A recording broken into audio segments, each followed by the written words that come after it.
नमस्कार साथियों। मेरा नाम तो वैसे आप लोग जानते हैं, लेकिन फिर भी बता दूँ, राम गोपाल जाट, और मैं आपका ही साथी हूँ।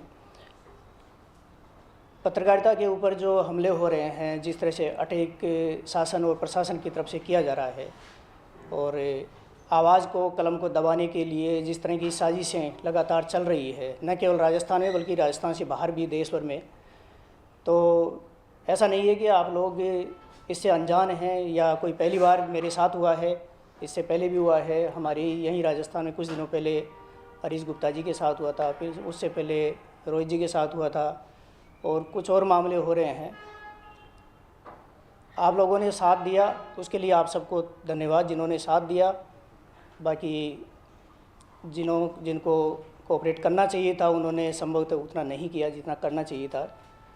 जिस तरह से वकील और डॉक्टर यूनाइटेड हैं, एक दूसरे से साथ खड़े रहते हैं हमेशा, दिन रात 24 घंटे, जब भी उनके साथ कोई समस्या होती है, और उसका समाधान वो सरकार के ऊपर, शासन प्रशासन के ऊपर दबाव बनाकर करवाते हैं। हम इस तरह से यूनाइट नहीं है, और उसका परिणाम ये है कि आए दिन किसी न किसी के द्वारा पत्रकारिता को दबाने के लिए, कलम को झुकाने के लिए प्रयास होते रहते हैं। मेरे साथ जो पुलिस ने किया, वो किसके इशारे पे हुआ, क्यों हुआ, इस चीज़ की अभी तक मुझे कोई जानकारी नहीं है। लेकिन मैं आज यहाँ पर ये बताने आया हूँ कि एक ऐसा व्यक्ति जो सार्वजनिक डोमेन में है, जिसका जीवन सार्वजनिक है, जो सब कुछ पत्रकारिता करता है, डिजिटल सब चीज़ सबको दिखती हैं, अंधेरे में कुछ भी छुपा हुआ नहीं है। मैं जो भी लिखता हूँ, जो भी बोलता हूँ, वो सब कुछ सामने है, कोई छुपी हुई बात नहीं है। किन लोगों को क्या प्रॉब्लम है, इस बारे में मुझे कोई जानकारी नहीं है। लेकिन पुलिस ने जो किया, और पुलिस का जो रवैया है, वो एक पत्रकार के साथ किस तरह का होना चाहिए, वो बिल्कुल भी नहीं था। बहुत दूर दूर तक उसका कोई संबंध नहीं था। जिस तरह का पुलिस ने काम किया, वो एक टेररिस्ट के साथ किया जाता है। संभवतः टेररिस्ट के साथ भी ऐसा नहीं किया जाता। उसके भी मानवाधिकार होते हैं, लेकिन मेरे कोई मानवाधिकार पुलिस को दिखाई नहीं देते हैं। 19 फरवरी को सुबह करीब 5:45 बजे की बात है। मैं सो रहा था और मुझे उठाया घर वालों ने कि कोई आए हैं। जैसे मैं उठा, देखा तो तकरीबन 1 दर्जन से ज़्यादा लोग, जो वर्दी में नहीं थे, इसलिए लोग ही बोलूँगा मैं, पुलिस वाले नहीं थे वो। जैसे मैं उठा, उठते ही मेरे को पकड़ लिया, चलो आप। मैंने पूछा कहाँ चलना है? बोला थाने चलना है। मैंने कहा थाने में क्यों चलना है? कोई नोटिस, कोई कुछ तो होगा, किस वजह से? बोला नहीं, वहीं थाने में आपको बताएंगे सब कुछ। मैंने कहा मुंह धो लेने दो। बोला नहीं, वहीं धोना, तेरा मुंह वहीं धुलाएंगे हम। चप्पल भी नहीं पहनने दी मेरे को, और पकड़ के ले गए। मेरे बेडरूम तक पहुँचे, और परिजनों के साथ धक्का मुक्की की, गाली गलौज की। उन्होंने पूछा कहाँ ले जा रहे हो, तो किसी को कुछ नहीं बताया गया। घर से 1 किलोमीटर तक मेरे को पैदल ले जाया गया। उसके बाद 3-4 गाड़ियाँ आई, जो अलग अलग लोकेशंस पे मेरे गांव के, मेरे घर के दूर दूर तक खड़ी हुई थी। उनको बुलाया उन्होंने फ़ोन करके, तो 4 या 5 गाड़ी थी संभवतः। वो आई, फिर वहाँ पे मेन रोड से 1 किलोमीटर दूर से गाड़ी में बिठाया। वहाँ से जो रास्ता सीधा थाने जाता है, वहाँ नहीं ले जाया गया, बल्कि दूसरे रास्ते से ले जाया गया। ये डराने का प्रयास किया, और क्योंकि मैं भी डरा, पुलिस थी नहीं, मुझे पता नहीं है पुलिस की है किसकी गाड़ियाँ हैं। उन्होंने कोई आइडेंटिटी कार्ड मुझे दिखाया नहीं, वर्दी पहनी हुई नहीं थी। मुझे लगा कि कोई गुंडे भी हो सकते हैं, और डर लगना एक सामान्य सी बात है। एक व्यक्ति और उसके साथ 10-15 लोग अगर मुस्टंडे खड़े हों तो डर तो लगेगा ही। खैर, उन्होंने सदर थाने ले गए। वहाँ पे 2 मिनट में मेरा नाम लिखा, और फिर एक प्राइवेट गाड़ी से, पुलिस की गाड़ियाँ वहाँ खड़ी हो गई, और प्राइवेट गाड़ी से 4 जने मेरे साथ बैठे, मेरे को बिठाया, और गाड़ी में बदतमीज़ी करते हुए, गाली गलौज करते हुए कमिश्नरेट ले आए। वहाँ पे साइबर थाने में मेरे को ऊपर ले गया, फर्स्ट फ्लोर पे, जहाँ पर एक व्यक्ति बैठा था शॉर्ट में और टी-शर्ट में। तो उन्होंने बताया कि मैं यहाँ का एसीपी हूँ, मेरा नाम है चंद्र प्रकाश चौधरी, और आपके खिलाफ़ इस तरह की कोई कार्रवाई है, वो मुझे करनी है। मैं बैठ गया, ठीक है। उन्होंने मोबाइल मेरा घर पे ही छीन लिया था, मोबाइल हाथ ही नहीं लगाने दिया। मैंने कहा इन्फॉर्म कर देता हूँ घर पे। बोला नहीं नहीं नहीं, मोबाइल नहीं दे सकते। फिर उन्होंने मोबाइल को खंगालना शुरू कर दिया, उसका पूरा डेटा था वो एक्सेस कर लिया। मैंने पासवर्ड बताने से मना किया तो उन्होंने कहा कि ऐसे आप नहीं बताओगे तो हम खोल लेंगे इसको और आपके साथ मारपीट की जाएगी, फालतू बेवजह इशू बनेगा, वो आप देख लेना। मैंने कहा ठीक है, मेरे मोबाइल में ऐसी कोई चीज़ नहीं है जो छिपी हुई हो या मेरे को छिपाने की ज़रूरत हो। मैंने उनको दे दिया, उन्होंने मोबाइल खोल लिया। उसके बाद मेरा जो मेल आईडी है, मेरा पेमेंट ऐप्स हैं, इसके अलावा फेसबुक है, एप्पल आईडी है, वो सब कुछ उन्होंने खोला और पूरा डेटा करीब 700 से ज़्यादा जीबी का डेटा था।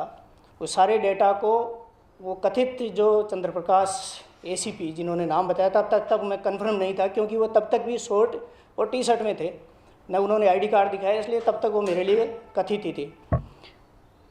उन्होंने अपने मोबाइल में लिया, उसको अपने निजी लैपटॉप में लिया, कंप्यूटर में डाला।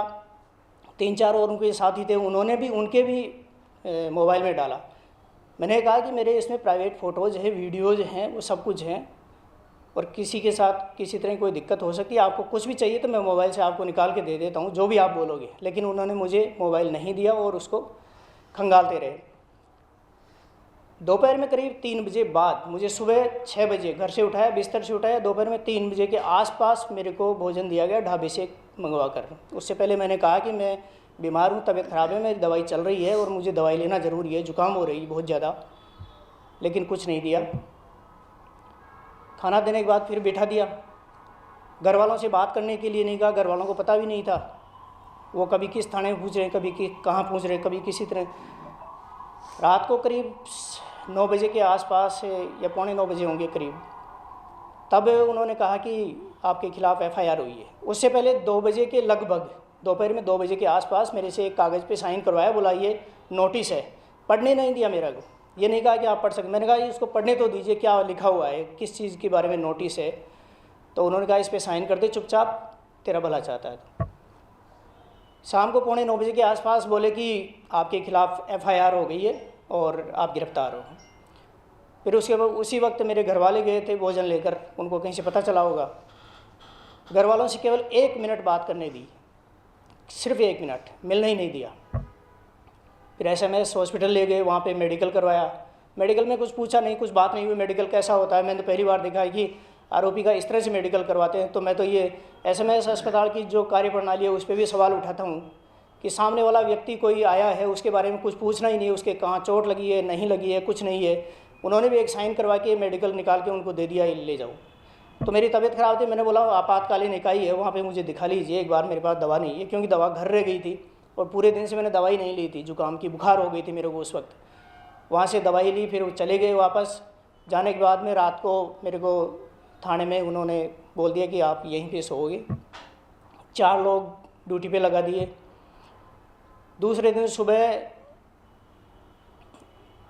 सुबह के वक्त घर वाले गए, लेकिन उनको किसी को नहीं मिलने दिया गया। आप में से भी कुछ साथी गए, कोई देख के आ गए। 1 या 2 जनों को कहा, बहुत सारे लोगों को ये कह दिया कि इस थाने में है ही नहीं, विधायकपुरी में है। कभी बोला कभी कहाँ है। और करीब 3:50 पर कोर्ट के लिए रवाना हुए। 4:15 बजे कोर्ट पहुँचे। वहाँ पर कोर्ट की तरफ से जेसी हुई। तो जैसे ही वहाँ मेरे परिजन थे, जेसी हुई तो परिजनों को 1 सेकंड भी नहीं मिलने दिया मेरे को। जैसे ही उधर से ऑर्डर हुआ, तुरंत गाड़ी में बिठाया, उठाया और गाड़ी बहुत तेज़ भगाई। एसीपी ने बार बार ड्राइवर को कहा कि इस गाड़ी को फटाफट जेसी पहुंचाना है, इसको जल्दी से जल्दी जेसी डालना है और कुछ नहीं है। जैसे उसका कोई टारगेट था, कोई टारगेट, क्योंकि पहले दिन जो हो रहा था उस दौरान की मैं कुछ चीज़ें आपको और बताता हूँ। दिन में जिस दिन मेरे को पकड़ा था, उस दिन के बाद, उस दिन संभवतः वो व्यक्ति एसीपी चंद्रप्रकाश चौधरी कहीं से निर्देशित हो रहे थे या निर्देशित पहले से थे। इस तरह की गतिविधियां मेरे को लग रही थी। वो फ़ोन पे भी बात कर रहे थे, जो भी हो रहा है सब कुछ हो रहा था। उस दौरान उनका प्रेशर ये था कि आप जिसके इशारे पे भी लिखते हो, करते हो, वही लोग आपको फंसा रहे हैं। उन्होंने जाति सूचक बाकायदा खुलेआम ये चीज़ें मेरे को कही। बोला मुख्यमंत्री है, वो ब्राह्मण है, क्योंकि चंद्रप्रकाश चौधरी खुद जाट है। उन्होंने कहा कि इमोशनल ब्लैकमेल करने का प्रयास किया कि हम जाट हैं, हमारे को ये लोग दबाने का प्रयास करते हैं, ये मुट्ठी भर लोग हैं, हम इतने हैं फिर भी हमारा मुख्यमंत्री नहीं बनने देते हैं, ये तमाम चीज़ें उन्होंने कही। मुख्यमंत्री को भी गालियाँ निकाली बाकायदा। तो मैं तो कुछ बोलने की स्थिति में था नहीं। और ये भी कहा कि आप जिन लोगों के इशारे पर सीएमओ में जिन लोगों के इशारे पर ये सब कुछ लिख रहे हो, उन लोगों का नाम ले लो आप, मैं आपको छोड़ भी सकता हूँ चाहो तो, शाम तक का समय है। चूँकि मैं स्वतंत्र हूँ, मैं जो लिखता हूँ अपने हिसाब से लिखता हूँ, अपनी ईमानदारी से लिखता हूँ, सत्यनिष्ठा से लिखता हूँ। किसी कहने पर किसी तरह के लालच में आज तक कभी न आया हूँ न आगे आऊँगा। आप में से अधिकांश लोग इस चीज़ को जानते भी हैं। अनेक तरह के प्रेशर उन्होंने बनाए मेरे ऊपर और बार बार ये कोशिश की 3-4 और लोगों के नाम। बोला मेरा कोई कुछ नहीं बिगाड़ सकता है, क्योंकि मुख्यमंत्री का जो साला है प्रमोद शर्मा, उसको मैंने पहले गिरफ्तार किया था और उसको दोबारा से गिरफ्तार करूंगा, कोई बचा नहीं सकता उसको। इसके अलावा आईपीएस है, सीनियर आईपीएस दिनेश एमएन, उनके बारे में कहा कि अभी उसको और गिरफ्तार करूंगा।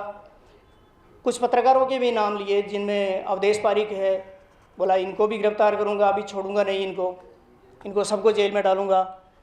इस तरह की चीज़ें वो लगातार कहते रहे। स्पेशली उनका जो टारगेट था, मुझे ऐसा लगा कि वो पूरे मुद्दे को सीएमओ की तरफ डालना चाह रहे थे, ब्राह्मणों की तरफ डालना चाह रहे थे। बार बार उन्होंने इस चीज़ को इंगित किया कि हम जाट हैं और ब्राह्मणों के कहने में हमें नहीं आना चाहिए, ये ब्राह्मण लोग हमें यूज लेते हैं। और बोला उन लोगों के आप नाम ले लीजिए, आप नाम लेंगे तो हम आपको छोड़ देंगे, कोई दिक्कत नहीं है। लेकिन मुख्यमंत्री जैसे पद पर बैठे हुए व्यक्ति को बार बार गाली दी, क्योंकि मैं कुछ कर नहीं सकता था वहाँ पर, न मेरे पास कोई रिकॉर्डिंग है इस चीज़ की। जो भी है उनके पास है, सीसीटीवीज वहाँ पे शायद है नहीं तो, और होंगे भी तो वो डिलीट कर देंगे, इसमें कोई दो राय नहीं है। तो मैंने इस चीज़ का विरोध भी किया, एक बार टोका भी उनको कि देखो जी मैं पत्रकार हूँ, मेरी कोई जाति नहीं है, जाति से मुझे कोई मतलब भी नहीं है। और जो मुख्यमंत्री हैं भजनलाल जी हैं, वो शर्मा हो, जाट हो या कोई दूसरी कास्ट के हों, उससे मुझे कोई फ़र्क नहीं पड़ता है कि वो मुख्यमंत्री हैं हमारे चुने हुए। और इस चीज़ से फ़र्क नहीं पड़ता कि मैं किस जाति से आता हूँ, फ़र्क इस चीज़ से पड़ता है कि मैं पत्रकार हूँ। केवल मैंने इतना ही कहा, उन्होंने उस चीज़ पे कभी ये नहीं कहा। और उसी दौरान उसी दिन अलग अलग टाइम पर 5, 6, 7 कागज़ों पे, अलग अलग खाली कागज़ों पे मेरे हस्ताक्षर करवाए। मैंने इनकार किया, मना किया, तो बोले कि अगर आप नहीं करोगे तो आपके साथ मारपीट होगी। मैंने शुरू में आपको बोल दिया है, आप डैमेज होंगे, इसके ज़िम्मेदार आप होंगे, मेरे को कोई मतलब नहीं है। और मैं तो ऐसे ही मारता पीटता हूँ, पहले भी मैंने तो मारा पीटा है, प्रमोद शर्मा को भी मारा पीटा है, जिसको पकड़ता हूँ मैं तो मारपीट करता हूँ। मैं तो चंबल के डकैतों को पकड़ता हूँ, मैं तो वहाँ से धौलपुर से पकड़ लाया हूँ, मैं तो ये कर दिया हूँ। ये तमाम चीज़ें वो उन्होंने कही। दूसरे दिन जब उनको पता चला कि वकील मेरे घर वालों ने कर लिया है, जब मेरे हस्ताक्षर करवाने के लिए वहाँ पे आए, तो नाम पढ़ने के बाद उन्होंने मेरे वकील जो अजय कुमार जैन है, सीनियर एडवोकेट AK जैन, उनको भी गालियाँ निकाली और ये कहा कि इसकी कोर्ट में मैं धज्जियाँ उड़ा दूँगा, इसको वो कर दूँगा, पता नहीं बहुत सारी चीज़ें कही, जिसका मैं मतलब बहुत सारी चीज़ें ऐसी है जो अगर मैं कहूँगा तो एक लंबा समय है, क्योंकि ये 2 दिन की कहानी है तो इतना जल्दी बताया भी नहीं जा सकता है। चंद्रप्रकाश चौधरी ने ये कहा कि आज का ये एक मुकदमा नहीं है, इसके बाद भी मुकदमे तेरे खिलाफ होंगे, अलग अलग थानों से मुकदमे करवाऊंगा, इसके बाद भी तू जेल से छूट के आएगा, उसके बाद भी तेरे को गिरफ्तार करूंगा और तेरी ज़िंदगी नरक कर दूंगा मैंने पूछा कि इसमें कोई बात, कोई कारण होगा, आखिर किस वजह से मेरे साथ ऐसा। तो उन्होंने बोला कि आप सीएमओ के इशारे पर या सीएमओ में बैठे हुए लोगों के इशारे पर लिखते हो। मैंने कहा जी मैं तो जो लिखता हूँ वो सिस्टम में और जो भी समस्या है उसके हिसाब से लिखता हूँ, और जो लिखा है वो सार्वजनिक पड़ा हुआ है, सारी दुनिया जानती है, देखती है। दूसरे दिन मेरे को पता चला कि किस मामले में उन्होंने मुकदमा दर्ज किया है, उस वीडियो को, चित्तौड़गढ़ का वीडियो आपने देखा होगा, एक प्रिंसिपल है स्कूल के और महिला शिक्षक हैं, उनका कोई वीडियो वायरल हुआ था। उस वीडियो को खबर जब दूसरे दिन छप गई थी, उसके बाद उस खबर की कटिंग के साथ मैंने वो उस वीडियो ट्विटर पे अपलोड किया था। और परसों के रोज़ तक की स्थिति ये है कि वो ये वीडियो 1 करोड़ से ज़्यादा लोगों ने डाल रखा है। कार्रवाई सिर्फ मेरे एक के खिलाफ हुई है, मुकदमा सिर्फ मेरे एक के खिलाफ हुआ है। मेरे को भी ये पता है, आपको भी ये चीज़ समझ में आ गई होगी कि जब एक व्यक्ति के खिलाफ 1 करोड़ लोगों में से सिर्फ एक व्यक्ति के खिलाफ मुकदमा हो रहा है, इसका मतलब ये है कि टारगेटेड है और इसके पीछे कोई ऐसा पॉलिटिकल या किसी तरह का मोटिवेशन है जिसकी वजह से ये सब कुछ किया जा रहा है। और ये किया गया है, किसके द्वारा किया गया है, ये चीज़ें तो, क्योंकि मैं भी पत्रकार हूँ, इन्वेस्टिगेशन मैं भी अपने हिसाब से करूँगा ही, लेकिन जहाँ से वो निर्देशित हो रहे थे मुझे लग रहा है कोई ऐसी कोई बड़ी हस्ती है, या तो कोई पॉलिटिशियन है, या कोई बहुत बड़ा बिजनेसमैन है, कौन है, इस चीज़ के बारे में पता करना अभी बाकी है। जब मेरे को कोर्ट से जेसी के लिए ले गए तो मेरे को रास्ते में मुझे मेरे वकील AK जैन और दूसरे वकील जो महासचिव हैं राजकुमार शर्मा, उनको गालियाँ निकाली, मुझे खूब गालियाँ निकाली, माँ बहन की गालियाँ निकाली, डराने का प्रयास किया, और ये भी कहा कि जिस तरह से यूपी में योगी आदित्यनाथ ने कई लोगों को एक्सीडेंट करके मारा है, वैसे हमारी भी गाड़ी पलट सकती है, आप ऐसा मत सोचो कि हम आपको पलट नहीं सकते। जल्दी से जल्दी AC वहाँ जेसी ले गए। मेन गेट पर जैसे ही घुसे तो बाकी लोगों उसी जो साथी थे उनको कहा कि फ़ोटो खींचो जी मेरा पीछे से, मैडम को भेजना है और मुझे भी सोशल मीडिया पे डालना है। मैडम कौन है मुझे कोई पता नहीं है, क्योंकि न तो मैंने पूछा न उन्होंने इससे पहले शब्द लिया। ये मेरा सवाल ये है कि क्या उस वीडियो के ऊपर, उस खबर के ऊपर इस तरह की कार्रवाई होनी चाहिए? मेरा सवाल ये है कि यदि उस वीडियो के ऊपर कार्रवाई हो रही है तो फिर 1 करोड़ और लोगों के ऊपर कार्रवाई क्यों नहीं हो रही है, मुझ पे ही क्यों हो रही है? मेरा सवाल ये है कि क्या एक पत्रकार को, एक सामान्य व्यक्ति को भी इस तरह से आतंकवादी की तरह घर से अचानक उठाना, बिना वजह, बिना कोई नोटिस, बिना कोई जानकारी उठाना, ये उचित है? मैं, क्योंकि हमारे मुख्यमंत्री जी ही गृह मंत्री भी हैं, तो उनसे निवेदन करूंगा कि ऐसे जो लोग हैं पुलिस में, जिस तरह की गतिविधि इन्होंने की है, जो कार्रवाई की है, उसको लेकर इन लोगों के खिलाफ एक्शन लेना चाहिए। क्योंकि मैं तो एक पत्रकार हूँ, मुझे तो सहयोग करने वाले और भी मिल सकते हैं, आपके जैसे लोग, समाज में भी नाम है छोटा मोटा, तो वो भी सहयोग कर सकते हैं। लेकिन आप सोचो, जब कोई गरीब व्यक्ति हो, कोई ऐसा व्यक्ति हो जिसके पीछे कोई बैक सपोर्ट नहीं हो, तो उसको तो ये ऐसे लोग मार के पटक भी सकते हैं, कहीं पर उसकी हत्या भी कर सकते हैं, कहीं ले जा भी सकते हैं, उसका अपहरण भी कर सकते हैं। मुख्यमंत्री जी से मेरा सवाल ये है कि आप ऐसे लोगों पे आप कार्रवाई करें। और दूसरी बात ये है कि पत्रकारों को, आपको भी निवेदन मेरा है, इसके अलावा सरकार को भी है, क्योंकि उस टाइम सरकार ने वादा किया था कि पत्रकार सुरक्षा कानून हम लाएंगे। पत्रकार सुरक्षा कानून अभी तक नहीं आया है। पत्रकार सुरक्षा कानून भी आना चाहिए, इसके साथ में पत्रकारों की सुरक्षा सुनिश्चित भी होनी चाहिए। एक पत्रकार स्वतंत्र भी हो सकता है, किसी संस्थान के साथ भी हो सकता है, लेकिन जो पत्रकार है, पत्रकारिता कर रहा है, वो अपनी कलम से कर रहा है, अपनी आवाज़ से कर रहा है, किसी भी तरह से जो कर रहा है, उसको इस तरह से दबाना, लोकतंत्र का चौथा स्तंभ आप लोग कहते हैं, न्यायपालिका है, कार्यपालिका है, ये लोग पत्रकारिता को चौथा स्तंभ एक तरफ कहते हैं, दूसरी तरफ जो कार्यपालिका है उसके द्वारा, पुलिस के द्वारा दमन चक्कर चलाया जा रहा है। अगर चौथा स्तंभ है तो इस तरह से स्तंभ को तोड़ा जा रहा है, तो क्या 3 स्तंभ जो बचे हुए हैं वो खड़े रह पाएंगे? ये चीज़ भी सोचने का विषय है। आप सब पत्रकारों से मेरा निवेदन ये है कि आप में से बहुत सारों ने मदद करने का प्रयास किया होगा, कुछ ने आवाज़ भी उठाई होगी सोशल मीडिया के माध्यम से भी, फिर भी मैं कहूँगा कि आप लोगों को यूनाइट होना चाहिए।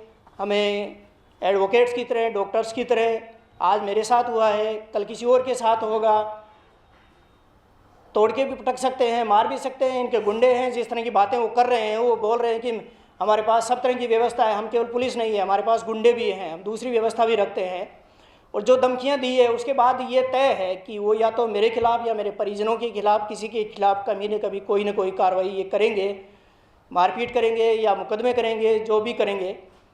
तो मेरी डिमांड सरकार से ये है कि एक तो पत्रकारों की सुरक्षा सुनिश्चित हो, सभी पत्रकारों की, केवल मेरी नहीं। दूसरी बात यह है कि मुझे और मेरे परिवार को सुरक्षा दी जाए और इस बात की इन्वेस्टिगेशन एक स्वतंत्र व्यक्ति से या कोई न्यायिक व्यक्ति से जांच कराई जाए कि ऐसा क्यों किया गया है, किसके इशारे पे किया गया है, ACP चंद्र प्रकाश चौधरी के पीछे कौन बैठा है, उसकी जो मंडली है, संजय कुमार है, ये जो लोग हैं, जिस संजय कुमार हेड कांस्टेबल के नाम से उसने मुकदमा दर्ज करवाया है, इन लोगों के पीछे कौन है और इनकी मंशा क्या है, क्या ये चाहते थे? क्योंकि इन्होंने बार बार ये कहा है कि मुख्यमंत्री कार्यालय की तरफ से, मुख्यमंत्री ऑफिस की तरफ से, मुख्यमंत्री के घर की तरफ से, जबकि मेरा मुख्यमंत्री के न तो कार्यालय की तरफ से कोई संपर्क है, न कोई घर से संपर्क है। जो पीआरओज हैं वो सबके साथ संपर्क होते हैं, वैसे ही संपर्क मेरे हैं। किसी से कोई व्यक्तिगत स्पेशली न तो किसी से दोस्ती है, न किसी से दुश्मनी है। जो खबरें मैं लिखता हूँ वो अपने मन और विचार के हिसाब से ईमानदारी से, सत्यनिष्ठा से लिखने का प्रयास करता हूँ। हो सकता है कि कभी छोटी मोटी कोई गलती शब्दों से हो जाए मेरे, लेकिन मैंने न कभी किसी को टारगेट किया है, न कभी किसी पॉलिटिशियन को किया है, न अधिकारी को किया है, न किसी अन्य व्यक्ति को किया है, न आगे करूँगा। ये इतना है। सरकार सुरक्षा दे, मुझे भी दे, मेरे परिवार को भी दे, बाकी पत्रकारों की भी सुरक्षा सुनिश्चित हो, ये मेरा कहना है।